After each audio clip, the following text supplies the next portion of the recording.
안녕하세요, 포이입니다. 2020년 도쿄올림픽이 막바지에 시닫고 있는데요. 코로나 때문에 1년이나 연기된 데다 무관중으로 진행되어서 올림픽이 취소되어야 하는 거 아니냐 논란도 많았는데요. 막상 올림픽이 시작되니까 다들 즐기는 분위기였던 것 같아요. 아직 폐막식 전이지만 올림픽을 챙겨보지 못하신 분들을 위해서 이번 올림픽의 각종 논란과 하이라이트들을 정리해보도록 하겠습니다. 우선 개막식부터 이야기를 해볼까요? 사실 리우올림픽 때 일본 올림픽 홍보 영상 많이 보셨을 텐데요. 막 도라에몽도 나오고 마리오도 나오고 영상미가 진짜 괜찮아서 애니메이션이나 전통문화를 강조하는 그런 멋진 개막식을 기대했었는데 솔직히 기억에 남는 건 픽토그램 쇼 하나밖에 없었던 것 같아요. 이게 보기엔 되게 마이너하면서 허접해 보이는 느낌인데 이리저리 뜯어보면 카메라 구도나 작은 행동 하나하나까지 정말 치밀함이 돋보이는 정말 일본스러움의 극치를 보여주는 퍼포먼스가 아니었나 싶습니다. 그리고 성화 이야기를 빼놓을 수 없겠죠. 뭐 성화대의 디자인 자체는 후지산을 본따서 고급스럽게 뽑은 것 같아요. 독창성은 좀 부족했지만 계단 조명이나 꽃이 펴지는 디테일은 좋았습니다. 이번에 성화봉송 최종 주자가 오사카 나오미라는 테니스 선수인데요.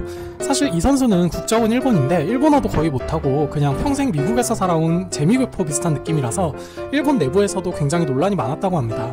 최근에 대회에서 라켓을 부수고 해서 인성 논란도 좀 있었고요. 이번에 일본 대표로 나와서 16강 탈락하고 엄청 욕을 먹고 있다고 합니다. 다만 성화봉송 주자를 유명인으로만 구성하지 않고 코로나 위료진이랑 체육 꿈나무 아이들을 넣은 건 칭찬해주고 싶은 부분이네요. 개막식 자체가 전반적으로 좀 지루했던 걸 떠나서 이번 올림픽에서 한국 국영방송사 MBC의 수준이 딱 드러났는데요. 각 국가 대표 선수단이 입장하는 걸 소개하는 과정에서 우크라이나를 소개할 때는 체르노빌, 루마니아는 드라큘라 이런 식으로 진짜 말도 안 되는 국가 소개 영상을 만들어서 논란이 되었었죠. 미국 CNN, 뉴욕타임즈, 영국 가디언즈까지 전 세계에 보도돼서 정말 국가적인 망신을 당했습니다. 공식 사과를 한 지 며칠 되지도 않아서 루마니아전 축구중계에서 고마워요 자책골이라는 식의 망언 자막을 해서 또 사과를 했죠. 각국의 코로나 백신 접종률을 보여준 것도 참 수준 미달이었고요. 한국 언론개혁이 참 시급한 수준입니다. 도쿄올림픽이 또 심혈을 기울였던 부분이 바로 친환경 올림픽이잖아요. 근데 전 이 부분은 완전 실패했다고 생각합니다. 무엇보다도 200만원짜리 골판지 침대 논란이 굉장히 많았죠. 선수들 사이에서도 첨부하는 인증샷도 정말 많이 올라왔고요. 미국이나 유럽에서는 선수들 간의 성관계를 막기 위한 침대라고 조롱을 받았었죠. 일본이라는 나라가 원래 골판지를 사랑하기로 유명한 나라잖아요. 근데 골판지로 재활용 침대를 만들 거면 좀 크게라도 만들던가. 잠이라는 게 컨디션 유지를 위해서 정말 중요한 건데 일본의 국력 수준에 비해서 허접스럽다는 느낌을 지울 수가 없었어요. 그리고 이번에 선수들에게 제공되는 음식도 후쿠시마산 농산물들을 이용해서 논란이 많았었는데요. 우리나라는 일본의 작은 호텔을 통째로 빌려서 도시락을 조달했는데 일단 도시락 퀄리티가 낮다 높다를 떠나서 운동선수들이 저렇게 먹어서 배가 부를까 싶더라고요. 모 선수가 선수촌 식당 음식 먹는 모습을 인증했다가 욕을 먹기도 했는데 이건 솔직히 욕먹을 문제라기보다는 컨디션을 위한 선수 개인의 선택인 거죠. 부디 일본에서 재료 검수를 잘 했길 바라고요. 이번 도쿄올림픽에서 우리 한국 선수들 활약도 빼놓을 수 없는데요. 양궁부터 좀 이야기를 해볼게요. 이번에 여자 양궁 단체전이 9연패를 하면서 금메달을 땄는데요. 이건 단일 종목 최다 우승 기록 타이 기록입니다. 88 올림픽 이후로 지금 거의 40년 동안 금메달을 딴 거니까 정말 대단한 기록이 아닐 수 없네요. 이게 양궁협회 국가대표 선발전 자체가 정말 어나더 레벨이라고 느낀 게 이번에 올림픽이 1년 연기되면서 기존 2020년에 선발된 선수들이 아니라 2021년을 기준으로 해서 다시 선발했다고 해요. 이러니까 가장 최근에 최고의 기량을 보이는 선수만 선발할 수 있었겠죠. 이번에 양궁은 남녀 혼성, 남자 단체에서도 금메달을 따서 단체전을 싹쓸이했는데 특히 화이팅을 아주 에너지 넘게 외치던 우리 김재덕 선수, 나이도 17살로 굉장히 어린데 벌써 군 문제도 깔끔하게 해결하고 알고 보니까 가정환경도 좀 불우했는데 정말 대단한 멘탈인 것 같아요. 아직 나이가 많이 어리니까 다음 올림픽도 한번 기대해봐야 될 것 같습니다. 이번에 하계올림픽 최초로 금메달 성관왕을 달성한 안산 선수, 안타깝게도 이번 올림픽에선 젠더 이슈에 먹잇감이 되었는데요.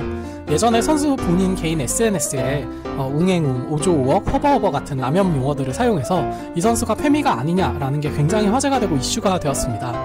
저도 이제 사실 웅행웅 오조오억이 무슨 뜻인지 잘 몰랐었는데 실제로 찾아보니까 레디컬 페미니스트 단체인 메갈리안이 실제로 메갈 10계명으로 정해놓고 시위할 때 사용되는 용어더라고요.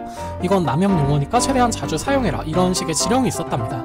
또 언론에서는 신나서 뭐 남자들이 쇼컷인 이유로 페미라고 몰아간다, 젠더 갈등을 불러일으키고 화제거리로 만들고 싶어서 아주 난리가 났죠. 항상 느끼지만 논란은 맨날 기자들이 먼저 만드는 것 같아요. 뭐 안산 선수가 페미니스트라고 해서 딴 금메달을 반납해야 된다는 건 사실 말도 안 되는 소리고요. 다만 선수 본인이 국민들의 세금으로 운영되는 국가대표이기 때문에 평소 언행이나 단어 사용 이런 부분에 대해서 신중해야 했던 건 맞아요. 비슷한 사례로 올림픽 직전인 7월에 LG 치어리더인 하지원 씨가 허버허버라는 단어를 사용해서 페미니스트 논란이 있었는데요. 제 행동이 누군가에게 오해의 여지를 줄 수 있다는 것을 인지하지 못했다. 혐오나 비난의 뜻을 가지고 있는 단어인지 모르고 사용했다라고 인스타그램에 빠르게 해명글을 올려서 사건을 마무리 지었었죠. 안산 선수를 포함해서 누구든 이게 남용 용어인지 모를 수도 있는데요. 실제 레디컬 페미들이 사용하는 비하 표현이라는 걸 알게 되었을 때는 저는 그 의미를 정확히 모르고 사용했어요. 혹시 불편하셨으면 죄송해요. 정도의 대응이 좋지 않았을까 하는 생각이 들고요. 남용 용어인 게 밝혀진 상황에서도 지금 선수 본인이 끝까지 침묵하고 있는데 실제로 안산 선수가 레디컬 페미니스트라고 하더라도 사실 크게 달라질 건 없습니다. 일단 금메달을 3개나 딴 건 안산 선수의 양궁 실력 덕분인 거고요. 그냥 이상한 기사 내면서 중간에서 젠더 갈등을 일으키는 기자들이랑 정치적으로 어떻게든 물타기 하려는 정치인들만 신난다고 보시면 돼요. 저는 이 사건이 언론을 통해서 이렇게 크게 확대되는 걸 보면서 지금 대한민국의 남녀 갈등이 거의 정점에 다다르지 않았나 그런 생각이 들어서 씁쓸하더라고요. 그리고 한국이 종주국인 종목이 또 하나 있죠. 바로 태권도인데요. 이번에 태권도에서 금메달이 하나도 안 나왔습니다. 다양한 국가에서 태권도가 세계화되면서 생긴 현상이다 이런 분석도 있지만요. 이번에 경기들을 보니까 4강 준결승에서 지고 이런 게 아니라 최고 기량을 가진 선수들이 16강에서 떨어지고 이런 경우가 많아서 조금 매너리즘에 빠진 게 아닌가 하는 생각도 들었어요. 제가 댓글이나 이런 것들을 쭉 보다 보니까 태권도 쪽도 협회나 파벌 문제가 상당히 많은 것 같더라고요. 사실 올림픽은 동양인이 메달을 딸 만한 종목이 많지 않거든요. 태권도나 유도 같은 종목에서 메달을 많이 가져와야 되는데 이번 올림픽에서 두 종목 모두 금메달이 없는 건 좀 아쉬운 것 같아요. 그래도 태권도에서는 이다빈 선수가 은메달을, 장준 선수와 임교동 선수가 동메달을 획득했고요. 유도에서는 조광 선수가 은메달, 안바일 선수, 안창림 선수가 동메달을 획득했습니다. 이번에 그나마 선방한 게 바로 펜싱 종목인데요. 우리나라 남자 사브르 단체에서 금메달, 여자 에페 단체에서 은메달, 남자 에페 단체, 여자 사브르 단체, 사브르 개인전에서 김정은 선수가 각각 동메달을 하나씩 획득해서 총 5개의 메달을 가져왔습니다. 이번에도 세계 랭킹 1위 오상욱 선수 오심으로 논란이 있었는데요. 지난 올림픽 때도 그렇고 이 펜싱이라는 스포츠 자체가 기계 장비를 사용하다 보니까 좀 오류가 굉장히 많은 것 같아요. 펜싱이 아무래도 오래된 종목이고 유럽이 종주국인 스포츠다 보니까 편파 판정이나 오심 같은 부분에서 상당히 발전이 더딘 것 같습니다. 또 재밌게 본 종목이 역도 종목인데요. 제가 운동을 요즘에 하다 보니까 이 역도 선수가 정말 대단해 보이더라고요. 이번에 역도에서는 메달이 하나도 안 나왔는데 판정이 좀 엄격하기도 했고요. 최근마다 진짜 넘사벽인 선수들이 많아서 좀 보기가 무섭더라고요. 특히 중국은 리원원 선수하고 스주용 선수를 포함해서 역도 금메달 8개 중에 7개를 가져갔는데요. 그 와중에 중국 선수들을 제치고 체중량급에서 세계신을 쓴 탈라카제 선수도 인상, 용상 합계 488kg을 들었으니까 참 대단하죠. 그리고 이번에 상당히 논란이 되었던 게 트랜스젠더 역도 선수였는데요.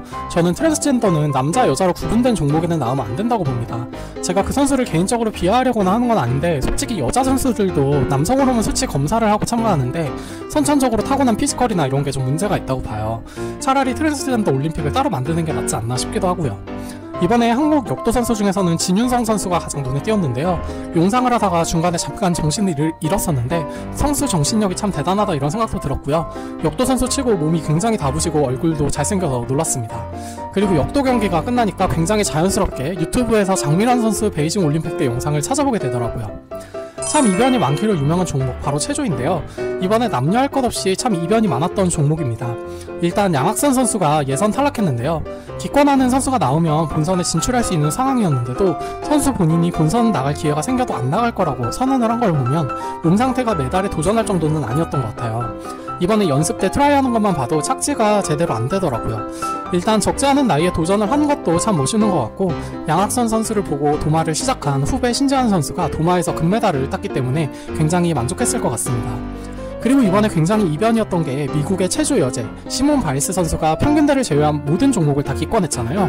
선수 본인은 부담감을 느껴서라고 했는데 솔직히 같은 미국 대표팀한테 금메달을 양보한다는 성격이 강했다고 보고요. 이 미국 대표팀 여자 선수들이 팀닥터한테 단체로 성폭행을 당했었다고 해요. 그래서 아무래도 이전 올림픽에서 금메달을 휩쓸었던 바이스가 다른 미국 대표팀 선수들한테도 금메달을 딸 기회를 주고 싶었겠죠. 결과적으로 바이스를 제외한 미국 선수 2명이 금메달을 나눠서 가져갔고요. 시몬 바이스 선수도 단체전 은메달 1개랑 평균대 동메달을 가져갔죠. 시몬 바이스 선수의 기권으로 또 혜택을 본 한국 선수 한 명 있는데요. 바로 이번에 여자 기계체조사상 첫 메달을 획득한 여서정 선수죠. 아버지가 또 영철이라는 대한민국 체조계의 전설이기 때문에 선수 본인도 굉장히 부담감을 많이 느꼈을 텐데 정말 멋진 퍼포먼스로 이번에 한국 여자 기계체조 역사의 이정표를 세웠고요. 아직 20살밖에 안 됐기 때문에 다음 올림픽이 더 기대되는 선수입니다. 타격에서는 진종호 선수가 예선 탈락하는 이변이 있었는데요. 일단 본인의 주종목이었던 50m 권총이 이번에 아예 폐지되기도 했고, 선수 본인도 이제 나이가 40이 넘었으니까 전성기 때 기량을 보여주기는 쉽지 않았겠죠. 그래도 여자 25m 권총에서 김민정 선수가 메달을 따면서 체면치를 했네요. 배드민턴에서는 공이용 김서영 여자 복식조가 동메달을 획득했는데요. 일본 대표팀 감독이 한국인인 박주범 감독인데, 지난번 리우올림픽에서 여자 복식 금메달도 따고 일본 배드민턴의 부흥기를 이끄신 분이거든요. 근데 이번 올림픽에서는 일본과 한국 모두 동메달 1개로 성적이 저조한 편이었습니다. 이번 배드민턴 남자 복식에서는 대만 선수들이 중국 선수들을 꺾고 우승했는데요. 특히 지금 대만이랑 중국 간의 갈등이 심한 상태잖아요. 그래서 대만의 차이잉원 총통이 전투기 4대를 띄워서 선수들이 돌아오는 여객기를 호위했을 정도라고 하네요. 예전에는 국가대표 선수가 메달을 못 따면 굉장히 실망하고 무시하는 그런 분위기가 있었다면, 요즘에는 좀 선수들을 존중해주는 분위기가 형성이 된 것 같아요. 선수들이 아무래도 다양한 종목에서 활약하려면 이런 분위기 조성이 무엇보다 중요하겠죠. 우선 수영 자유형 100m에서 아시아 신기록을 달성한 황선우 선수, 이 선수도 아직 18살밖에 안 된 선수인데 박태환 선수가 가지고 있던 한국 신기록도 많이 갱신한 유망주죠. 키도 크고 얼굴도 잘생긴 편이라 박태환 선수 못지않게 아마 광고를 꽤 많이 찍지 않을까 싶은데, 이번에 블랙핑크 제니한테도 응원을 받았다고 하네요. 특히 제가 이번에 굉장히 눈여겨본 선수가 바로 우상혁 선수인데요. 보고만 있어도 막 에너지가 느껴지고 기분이 좋아지는 정말 올림픽 정신에 딱 어울리는 선수가 아닌가 싶고요. 육상 종목은 정말 타고난 피지컬이 중요한 종목들이라 동양인이 메달을 도전하기는 참 어려운 분야잖아요. 이 선수가 2m 35cm에 성공해서 23년 만에 높이뛰기 한국 신기록을 세우고 4위로 메달 획득에는 실패했는데, 다음 올림픽 때 큰일을 내지 않을까 싶습니다. 특히 이번 높이뛰기에서는 109년 만에 공동 금메달이 나왔는데요. 금메달을 딴 선수 2명 기록이 우상혁 선수랑 딱 2cm 차이였습니다. 협회 차원에서 우상혁 선수를 좀 팍팍 밀어줬으면 하는 바람이네요. 다이빙의 우아람 선수도 이번에 아쉽게 메달 획득에 실패했는데요. 이 다이빙이라는 종목 자체가 중국이 종주국이잖아요. 근데 거의 따라잡았다라는 생각이 들 정도로 굉장히 수준 높은 경기력을 이번에 보여줬습니다. 이 선수는 지난번 리우 올림픽 때도 한국 선수 최초로 결선에 진출했었는데, 이번에 3m 스프링보드에서 무려 4위를 차지했어요. 올림픽의 다이빙에는 금메달이 8개나 걸려있는데요. 우리나라도 조만간 메달을 따지 않을까 하는 기대를 해보게 됩니다. 이렇게 의외의 종목에서 잘하는 선수들이 있는가 하면 원래 잘하는데 기량 발휘를 못하는 경우도 있죠. 바로 이번에 올림픽 여자 골프 같은 종목인데요. 제가 골프에 관심이 많아서 할 얘기가 많은데, 올해 LPGA에서 선수들 우승 기록을 봐도 그렇고 메이저 우승이나 신인상 행진이 끊기는 걸로 봐서는 지금 한국 골프가 좀 위기 상황에 있지 않나 싶기도 합니다. 지금 4명의 국가대표 선수들을 세계 랭킹 기준으로 선발했는데, 일본 코스는 사실 미국 코스보다는 한국 코스랑 되게 비슷하거든요.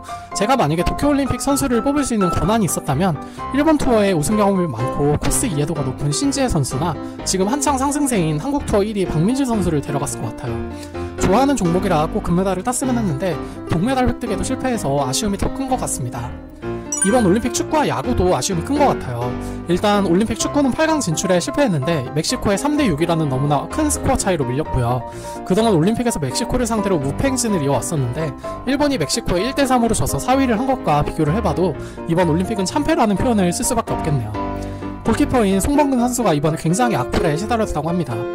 수비 자체가 전반적으로 허술해서 골키퍼가 힘든 상황이긴 했는데, 송범근 선수가 이미 아시안게임 금메달로 군면제 혜택이 있어서 다른 선수들에 비해 더 욕을 많이 먹은 것 같아요. 온두라스전에서는 경기 종료 후 막내 이강인 선수가 김재호 선수한테 이게 축구야 라는 발언을 해서 좀 논란이 되기도 했는데요. 이것 때문에 멕시코전에서 늦게 투입이 된 거 아니냐, 감독한테 찍힌 게 아니냐 하는 의혹도 네티즌들 사이에서 있더라고요. 야구는 한일전을 져서 이런저런 많이 많았는데 전반적으로 일본보다 한 수 아래였다는 평이 많더라고요. 이번에 한일전 패배가 올림픽에서는 첫 사례라고 하죠. 이전 경기에서도 이스라엘과 연장전까지 가서 불안불안했는데요. 이 과정에서 양의지 선수 뱃살이 화제가 되기도 했습니다. 재밌는 사실은 일본 현지에서는 올림픽 야구를 중계하지 말고 일본 메이저리그 오타니 쇼헤이의 생중계를 보여달라고 항의가 있었다네요. 일본이 고도의 야구 인프라부터 시작해서 선수층이 탄탄한 부분은 정말 인정해야 될 부분인 것 같아요. 마지막으로 배구. 김영건 선수 제가 예능에서만 봤는데 여자 배구도 이렇게 재밌구나 하고 정말 놀랐습니다. 그리고 김영건 선수가 세계 1위라고 이야기를 많이 하는데 경기 뛸 때 집중력이랑 파워가 확실히 남다르더라고요. 세계 2위 브라질에 아쉽게 패배하긴 했지만 많은 국민들이 여자 배구에 관심을 갖게 되는 계기가 되지 않았나 싶고요. 특히 학폭자매로 논란이 되었던 이재영, 이다영 선수를 올림픽에 기용해야 된다 이런 국민청원도 올라오면서 옹호 논란도 있었는데, 그런 선수들 없이도 역대 올림픽 최고 성적을 거둔 걸 보면 이제 스포츠도 실력뿐 아니라 인성도 중요하구나 하는 생각도 들었습니다. 말도 많고 탈도 많았던 도쿄올림픽이었는데요. 저는 코로나 시대에 열린 올림픽 치고는 꽤 무난했다고 봅니다. 일본이라는 국가 이미지에 비해 좀 허접해 보이는 부분도 사실 많았지만 그래도 일본 정도 재력이 되니까 코로나 시국에 수십조 적자를 감수하고 올림픽을 열 수 있지 않았을까 하는 생각이 들기도 하네요.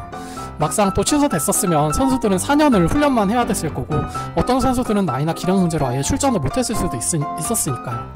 이번 올림픽에는 메달수나 종합순위에서 굉장히 부진했지만 3년만 있으면 또 파리올림픽이 펼쳐지니까요.